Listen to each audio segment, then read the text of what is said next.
শহরের কোলাহল থেকে কিছুটা দূরে একটি ছোট্ট বাড়িতে থাকতো 12 বছর বয়সী রিমা। দেখতে সে বেশ সাদামাটা, কিন্তু তার ভেতরে লুকিয়ে ছিল এক শিল্পী মন। তবে তার মনটা সবসময় বিষণ্ণ থাকতো, কারণ তার ছোট কালচে ঠোঁট জানিয়ে স্কুলের বন্ধুরা প্রায়শই হাসি তামাশা করত। তার সবচেয়ে কাছের বান্ধবী তানিয়া যদিও তাকে বোঝানোর চেষ্টা করত, তবুও রিমার মনে কষ্ট কমতো না। স্কুলের টিফিন পিরিয়ডে সবাই যখন খেলাধুলায় ব্যস্ত, রিমা এক কোণে বসে একটি বই পড়ছিল। তার কাছে এসে বসলো তানিয়া।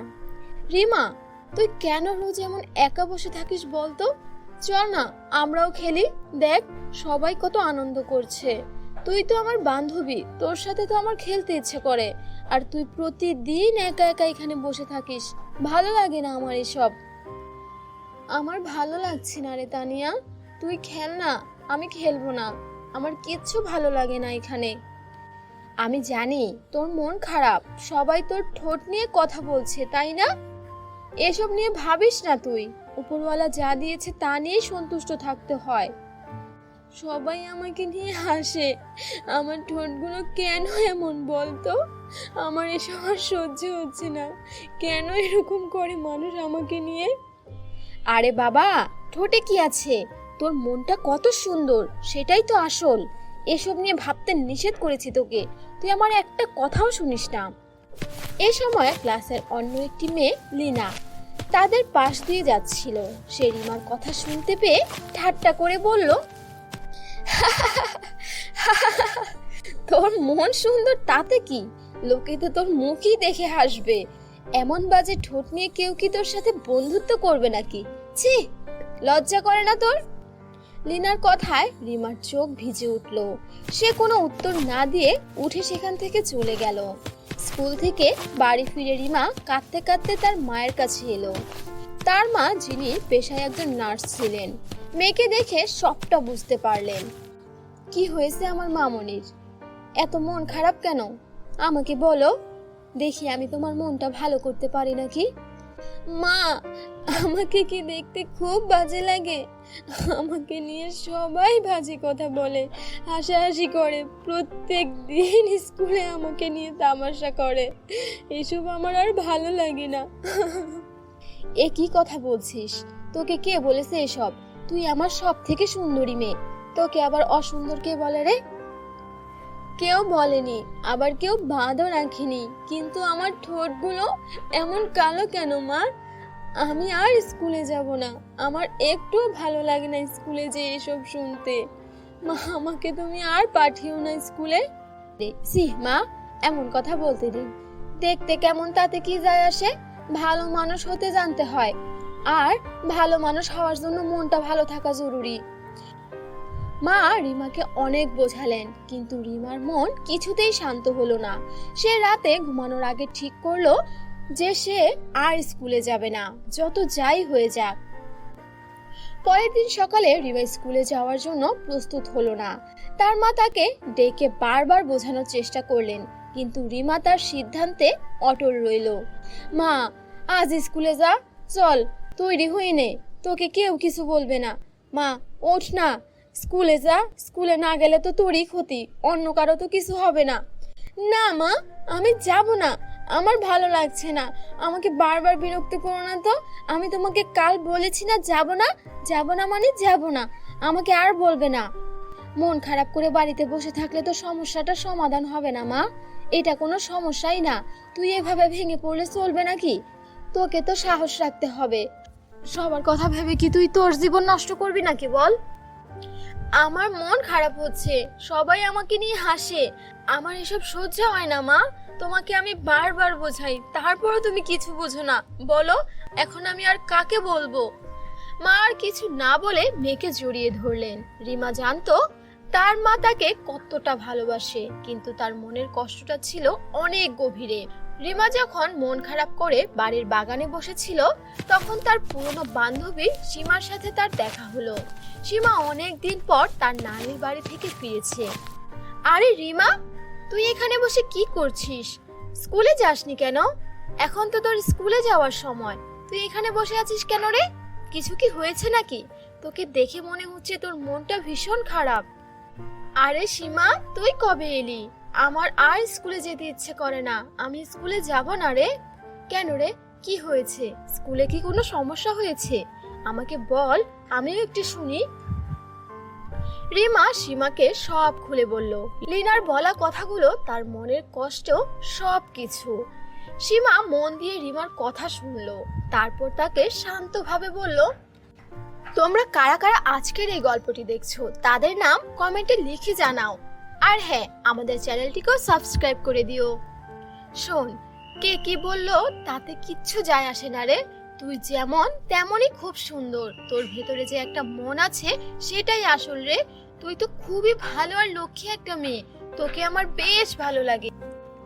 সীমার কথায় রিমার একটু ভালো লাগলো, কিন্তু তার কষ্ট পুরোপুরি দূর হলো না। সে বুঝতে পারছিল যতক্ষণ না তার ঠোঁট সুন্দর হচ্ছে ততক্ষণ এই ঠাট্টা মশকরা চলতেই থাকবে। সেই দিনই রিমা স্কুলের ইংরেজি ম্যাডাম মেধা তাদের ক্লাসে এলেন। তিনি খুবই কড়া ছিলেন, কিন্তু তার পড়ানোর পদ্ধতি ছিল অসাধারণ। তিনি সবার সাথে খুব সহজভাবে মিশে যেতেন। মেধা ম্যাডাম ক্লাসে ঢুকেই সবাইকে একটি সারপ্রাইজ টেস্ট দিলেন। রিমা যেহেতু খুব মেধাবী ছিল, সে খুব ভালোভাবে পরীক্ষা দিল। ম্যাডাম রিমার খাতা দেখে তাকে ডেকে নিলেন। তোমার হাতের লেখা খুব সুন্দর আর তুমি খুব ভালো ইংরেজি জানো, কিন্তু তোমার ঠোঁটগুলো এমন শুকনো আর কালো কেন?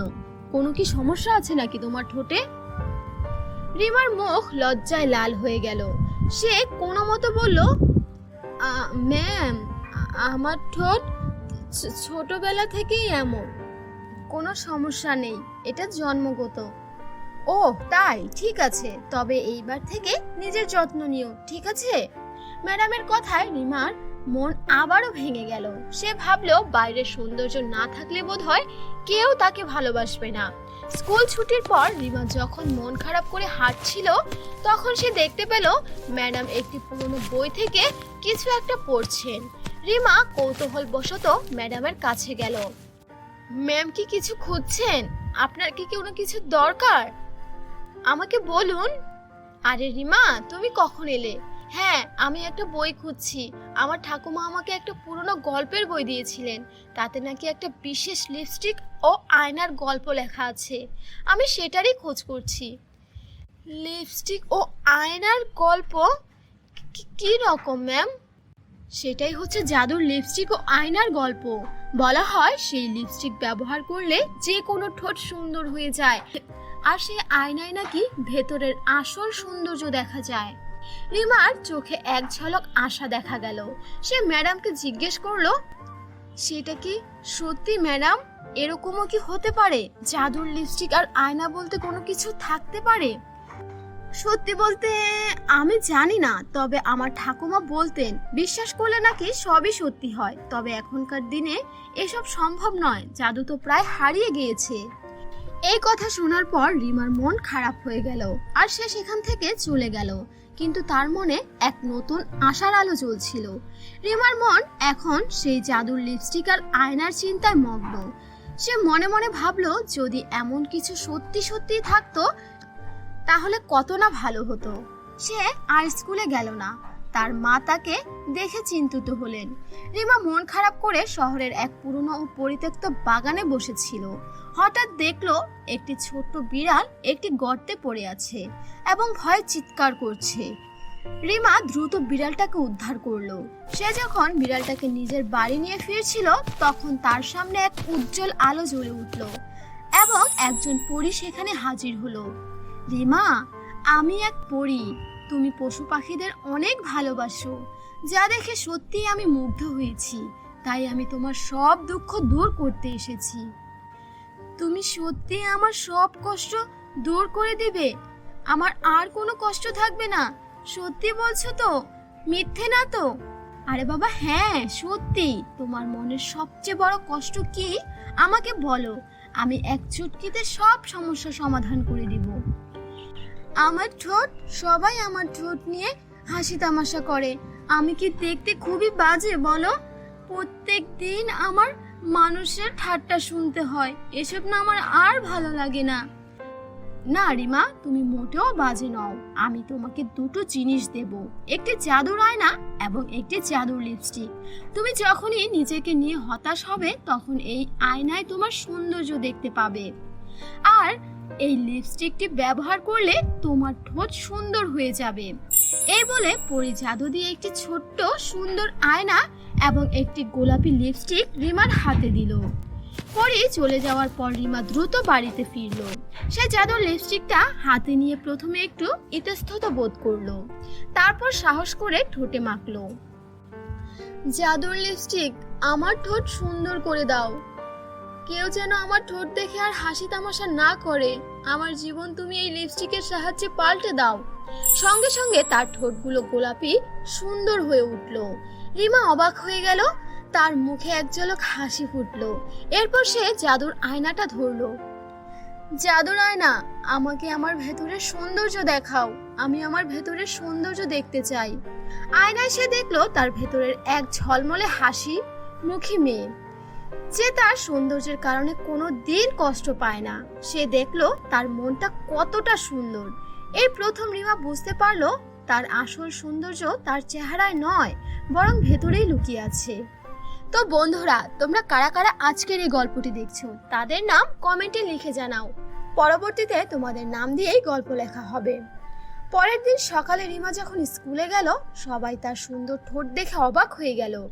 তার বন্ধুরা যারা তাকে নিয়ে হাসি ঠাট্টা করত, তারাও তার কাছে এসে বলল, রিমা, তোর ঠোঁট তো অনেক সুন্দর হয়েছে। কি করেছিস রে? সার্জারি টার্জারি করেছিস নাকি?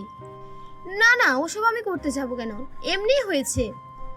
আমি জানতাম তুই একদিন ঠিক সুন্দর হয়ে যাবি। আমার ইচ্ছেটাই পূরণ হয়েছে। রিমা হাসলো, কিন্তু তার হাসিটা ছিল অন্যরকম। এটা ছিল আত্মবিশ্বাসের হাসি। মেধা ম্যাডাম রিমার মুখে হাসি দেখে খুশি হলেন। তিনি রিমাকে ডেকে বললেন, রিমা, আজ তোমাকে খুব সুন্দর লাগছে। তোমার ঠোঁটগুলো খুব সুন্দর হয়েছে। ধন্যবাদ ম্যাম, আপনাকে সত্যি অনেক অনেক ধন্যবাদ। ম্যাম বুঝতে পারলেন রিমার এই পরিবর্তন শুধু ঠোঁটের নয়, এটা তার মনের পরিবর্তন।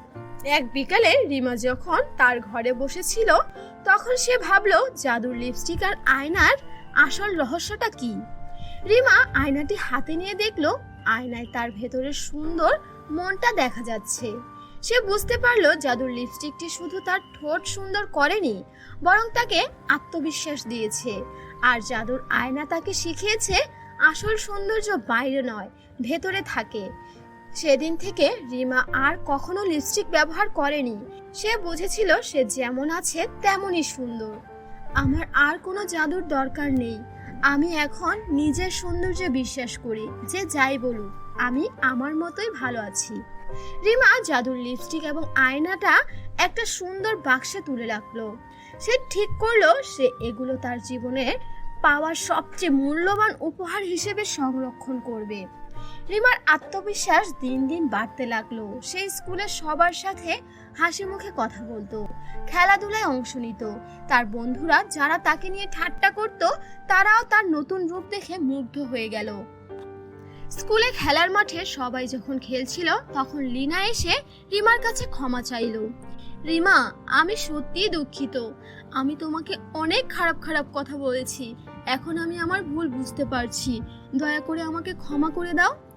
আরে আরে থাক লিনা, আমি তোমার কথা কিচ্ছু মনে করিনি। আর আমি পুরনো কথা সব ভুলে গিয়েছি। এখন আমি আত্মনির্ভরশীল হয়েছি। কারো কথায় আমার কিচ্ছু যায় আসে না। কিন্তু তোমার ঠোঁটগুলো এখন এত সুন্দর কেন? এর রহস্য কি আমাকে বলবে? আমার ঠোঁটগুলো সবসময় সুন্দর ছিল, তুমি শুধু দেখতে পাওনি। এটাই তোমার সমস্যা। লিনা অবাক হয়ে তাকিয়ে রইল। রিমার কথায় কোনো রাগ ছিল না, ছিল শুধু আত্মবিশ্বাস। একদিন মেধা ম্যাডাম রিমার বাড়িতে এলেন। তিনি রিমার মায়ের সাথে কথা বলতে এসেছিলেন। আপনার মেয়েকে দেখে আমার খুব ভালো লেগেছে। ও এখন আগের চেয়ে অনেক বেশি আত্মবিশ্বাসী হয়েছে। হ্যাঁ, আমিও দেখছি। আমিও খুব খুশি। ওর মনের কষ্টটা দূর হয়েছে অবশেষে। কিভাবে কি হলো আমি জিজ্ঞেসও করিনি। ও ভালো আছে, এটাতেই আমার সব। আমার আর কিচ্ছু চাই না। তো বন্ধুরা, কেমন লাগলো তোমাদের আজকের এই গল্পটি যদি ভালো লেগে থাকে আমাদের চ্যানেলটিকে সাবস্ক্রাইব করে দিও। আল্লাহ হাফেজ। দেখা হবে নতুন কোনো গল্প নিয়ে।